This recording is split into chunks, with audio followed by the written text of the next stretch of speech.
Bien, alors du coup, c'est parti pour la démonstration. Attention, je mets mon chronomètre, 15 minutes, top chrono.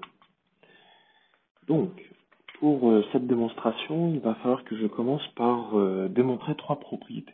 Donc ici, on suppose que n est supérieur ou égal à 5, et je prends h, un sous-groupe distingué de la n, et je le prends différent de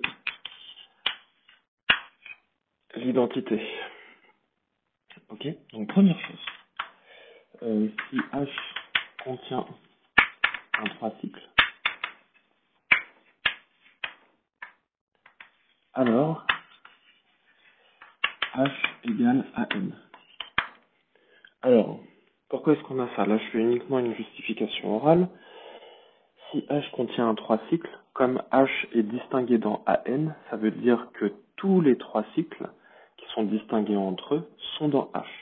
Or, les 3 cycles engendrent AN, donc AN est inclus dans H, donc H égale AN. Ensuite, si sigma appartient à H et tau appartient à AN, alors sigma tau, sigma moins 1, tau moins 1 appartient à H.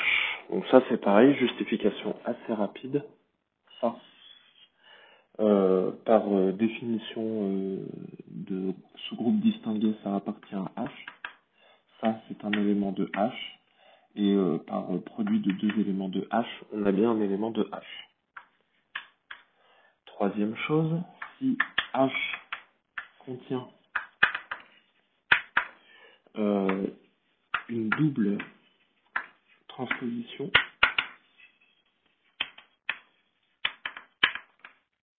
donc ce qu'on appelle une double transposition, c'est forcément un support disjoint. C'est dans ce sens-là. Je peux le mettre ici.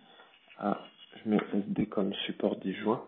Eh bien, ça signifie que H est égal à AN. Alors ça, par contre, il faut faire la démonstration parce qu'on ne peut pas se contenter d'une petite justification à l'oral. Donc soit A sigma qui vaut la double transposition AB, C, D. A, B, C et D sont distincts. Soit, donc là on va prendre l'élément sigma qui sera égal à A, B, E. E a un cinquième élément, donc différent de A, de B, de C et de D. Ça existe puisque n est supérieur ou égal à 5. Alors, qu'est-ce qu'on a? Eh bien, on a que sigma tau, sigma moins 1, tau moins 1. Donc on va ici utiliser cette partie-là. Ça, on sait que ça appartient à H. Et c'est égal à toi. À quoi? Alors, ici c'est pas un sigma, excusez-moi, c'est un tau. Voilà. Donc ça nous fait sigma,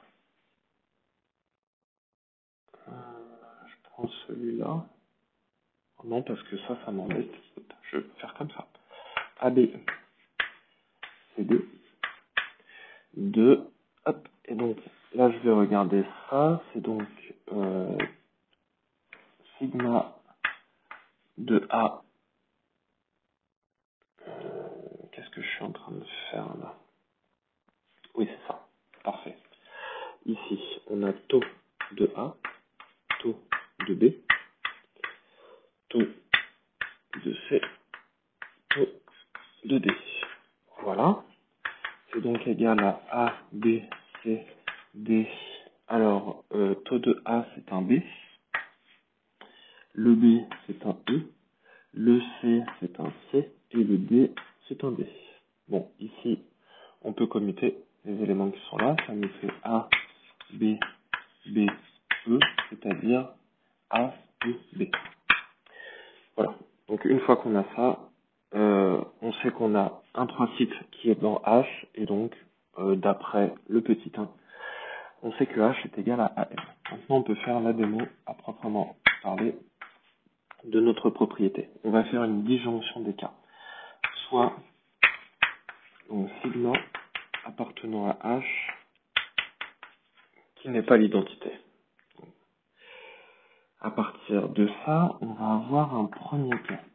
Si sigma est un produit de 3 cycles à support disjoint, je l'écris comme ça, SD, à support disjoint, alors, premier cas de figure, s'il n'y a qu'un seul cycle, eh bien, un seul cycle, on utilise la propriété 1 et on a H qui est égal à AM. S'il y en a au moins 2, alors on va dire que sigma c'est A, B, C, D, E, F et d'autres choses. Alors les autres choses, en fait, on ne va pas avoir besoin de les considérer puisque ce que je vais faire, c'est que je vais appliquer ce produit-là et en fait, je vais prendre des éléments avec taux qui ne sont que dans A, B, C, D, E, F. Et donc du coup, tous les autres éléments, en faisant le sigma et le sigma moins 1, ils viendront se compenser, se supprimer les uns les autres. Ok. Donc du coup, ce qu'on peut faire, c'est si j'appelle sigma prime le sigma taux sigma moins 1 taux moins 1, eh bien, on a sigma prime qui est égal à, donc c'est quoi mon taux? Il faut quand même que je dise ce que c'est. Ça va être AD BE. Alors, si on fait ça, qu'est-ce que je vais regarder en premier? Sigma taux, sigma moins 1. Donc ça nous fait sigma de A, sigma de D, sigma de B, sigma de E. En taux moins 1. C'est-à-dire que sigma prime est égal à, donc sigma A, ça nous fait un B, sigma D, c'est un E, sigma B, c'est un C, et sigma E, c'est un F. Taux moins 1, ici, c'est BEAD.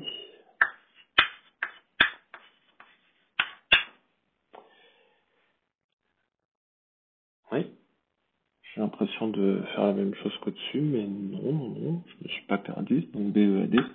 Ok, et donc là, ici, ça me fait CFAD.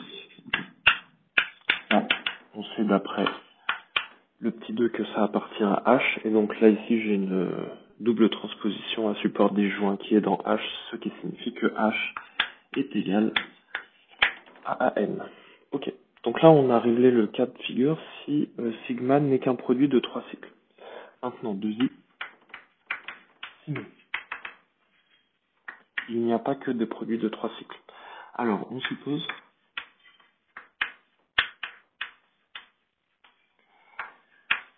que H contient une partie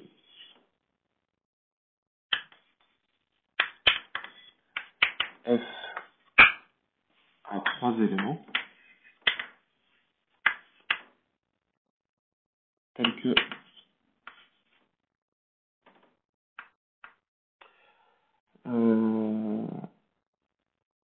H contient, c'est vérifier,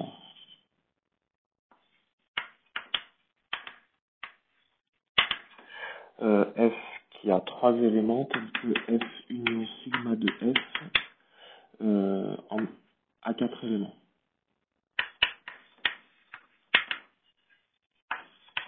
Voilà, ça je l'encadre en rouge. Hop. Ça va être la dernière chose que l'on montrera. Donc dans ce cas-là, qu'est-ce qu'on peut dire? Donc sigma, donc on a notre sigma qui est ici, qui appartient à H et qui n'est pas l'identité. Ce que je peux dire, c'est que je vais considérer de nouveau sigma prime qui est égal à sigma taux sigma moins 1 taux moins 1 avec taux qui appartient à n qui est quelconque. Ce que l'on sait, c'est que sigma prime, il appartient à H. Et cette fois, on va faire un travail sur le support. Ce qu'on peut dire, c'est que le support, on sait que sigma de F, ce n'est pas égal à F. Or, sigma de F, c'est le support de sigma taux sigma moins 1. Et F, ici, on peut dire que c'est le support de taux moins 1. Donc, ça signifie que sigma taux sigma moins 1, ce n'est pas égal à taux moins 1, c'est-à-dire que sigma taux sigma moins 1, taux moins 1, ce n'est pas l'identité. Ok. À partir de là, on sait que le support de sigma prime, il est inclus dans le support de sigma taux sigma moins 1 union le support de taux moins 1. Ça c'est quoi? Eh bien, c'est F union sigma F. D'accord? Ça, c'est sigma F. Et ici, on a F. Donc on a la réunion des deux. Sigma prime, ce n'est pas l'identité. Ça a été montré ici. Et il a pour support 4 éléments. Il est inclus dans 4 éléments en fait. Donc soit c'est l'identité, mais là c'est pas possible. Soit c'est une permutation de type 3 cycles ou 4 cycles. Soit c'est une transposition ou une double transposition. Ça ne peut rien être d'autre. Or, il faut éliminer tous les cas où la signature est égale à -1. Et donc il ne reste que 2 cas. C'est sigma prime qui est un 3 cycles ou une double transposition à support disjoint. Donc, comme sigma prime il appartient à H, ça veut dire que H est égal à N. Ce qui finalement conclut ici notre démonstration. Il ne reste quand même qu'à justifier cette partie-là, puisque c'est loin d'être évident. Donc pour le justifier, hop, montrons l'encadré rouge. On va de nouveau faire une disjonction des cas. Si sigma contient un cycle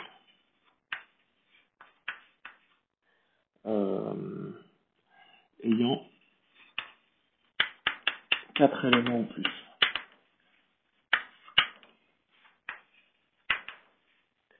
Donc s'il y a 4 éléments en plus, ça veut dire que sigma, on peut l'écrire A, B, C, D et d'autres choses. Et dans ces cas-là, on prend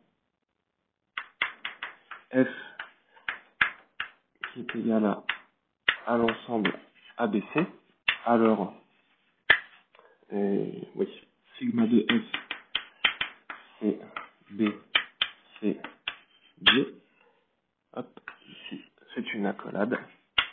Et sigma de F union F, hop, contient, 4 éléments. Et F convient. Ok. Et donc le dernier cas, sinon, ça veut dire que sigma ne contient qu'un produit de 3 cycles et de transposition. Or, s'il n'y a que des 3 cycles, l'histoire est réglée. Donc ça veut dire qu'il y a au moins une transposition. S'il y a au moins une transposition, pour que la signature soit égale à 1, il faut absolument qu'il y ait au moins 2 transpositions. Donc sinon, sigma a 2 transpositions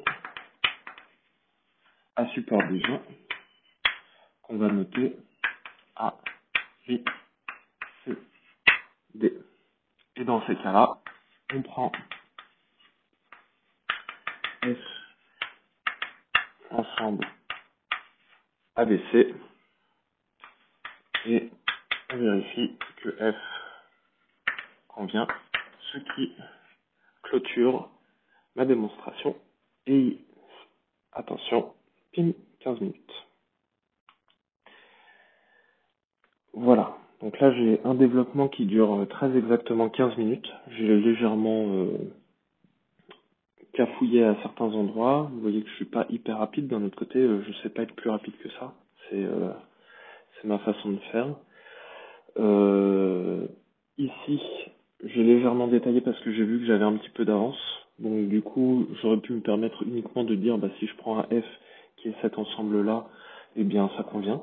Donc j'écris moins de choses et je gagne 30 secondes peut-être. Et avec ces 30 secondes-là, du coup, ça me permet d'avoir une petite marge de sécurité. Pareil ici, là on a quelque chose qui peut être assez complexe. Alors je sais pas si on voit bien avec la lumière qui reflète. Cette chose-là, finalement, c'est assez complexe. Je sais que c'est le truc dans le développement dont j'ai le plus de mal à me souvenir. Bah, potentiellement, on peut le zapper. Le jury nous posera des questions là-dessus si jamais on a un petit trou de mémoire. Voilà. Donc là, ce que je vous propose, c'est que la vidéo, comme elle dure déjà assez longtemps, c'est de faire une petite coupure. Et dans la vidéo suivante, que je vous invite à rejoindre, on va discuter des questions que le jury peut poser là, sur ce développement. Et au-delà des questions, quelles questions ça nous amène à résoudre ce genre de démonstration. Parce qu'il y a quand même beaucoup de choses qui est derrière cette démonstration qu'on a ici occultées parce qu'on n'avait pas le temps d'en parler. Voilà, je vous dis peut-être à tout à l'heure.